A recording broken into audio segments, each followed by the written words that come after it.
Welcome to the Transitions Daily podcast. Transitions Daily is an online recovery group that offers a daily distribution of popular recovery resources accompanied by a secret Facebook group for discussion. We hope you enjoy today's readings.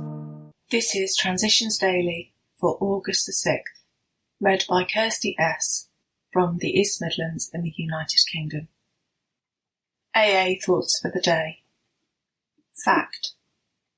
The explanation that alcoholism was a disease of a twofold nature, an allergy of the body and an obsession of the mind, cleared up a number of puzzling questions for me. The allergy we could do nothing about. Somehow our bodies had reached the point where we could no longer absorb alcohol in our systems. The why is not important. The fact is that one drink will set up a reaction in our system which requires more, that one drink was too much and 100 drinks were not enough. Alcoholics Anonymous, page 380. Thought to consider. I've only given up one drink. The next one. Acronyms. Fear. False expectations appearing real. Just for today. Life on life's terms. Grounded. I was found guilty and sentenced to 16 months in federal prison. My two co-defendants received 12-month sentences and chose to remain free pending appeals. While I chose to go into prison and get it over, I had learned how to live life on life's terms and not my own. From somewhere back in my high school days, I remembered a poem that says something to the effect of, "Cowards die 1,000 deaths, a brave man only once." And I wanted to do what had to be done. I was terrified of walking into prison, but told my children that I could not come out the back door until I walked through the front. I remembered that courage was not the absence of fear, it was the ability to continue in the face of it. Alcoholics Anonymous, page 526. Daily Reflections. Driven. Driven by 100 forms of fear, self-delusion, self-seeking and self-pity, we step on the toes of our fellows and they retaliate. Alcoholics Anonymous, page 62. My selfishness was the driving force behind my drinking. I drank to celebrate success, and I drank to drown my sorrows. Humility is the answer. I learned to turn my will and my life over to the care of God. My sponsor tells me that service keeps me sober. Today I ask myself, have I sought knowledge of God's will for me? Have I done service for my AA group? As Bill sees it. Happy when we're free. For most normal folks, drinking means release from care, boredom and worry. It means joyous intimacy with friends and a feeling that life is good. But not so with us in the last days of over-drinking. The old pleasures were gone. There was an insistent yearning to enjoy life as we once did, and a heartbreaking delusion that some miracle of control would enable us to do it. There was always one more attempt, and one more failure.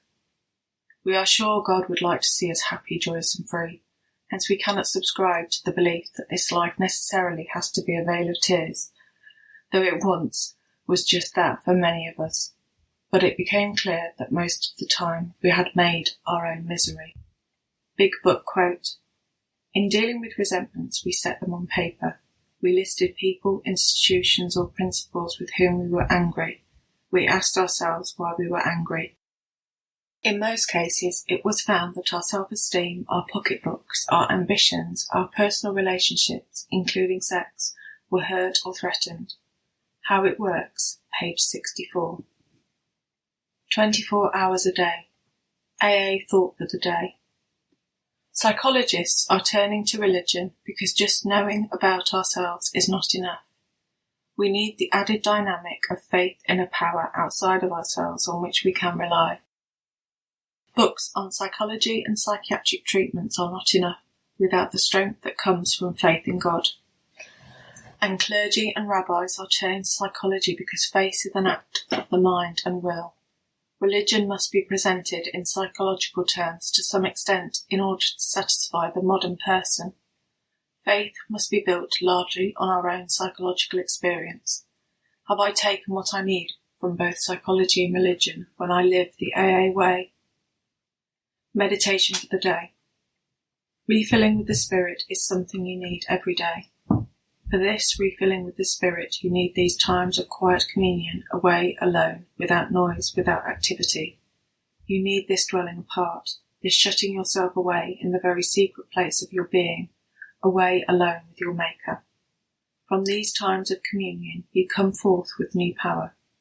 This refilling is the best preparation for effective work. When you are spiritually filled, there is no work too hard for you. Prayer for the day. I pray that I may be daily refilled with the right spirit.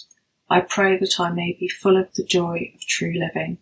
Hazelden Foundation, PO Box 176, Centre City, MN 55012. My name is Kirsty, and I'm an alcoholic. We hope you enjoyed today's readings. You can also receive Transitions Daily via email and discuss today's readings in our secret Facebook group. So for more information, go to dailyaaemails.com today. Other than the 24 hours a day reading, unless otherwise specified, all quotes copyright Alcoholics Anonymous World Services, Inc., 1952, 1957, 1967, 1973, 1975, 1976, 1980, 1981, 1984, 1985, 1988, 1990, or 2001.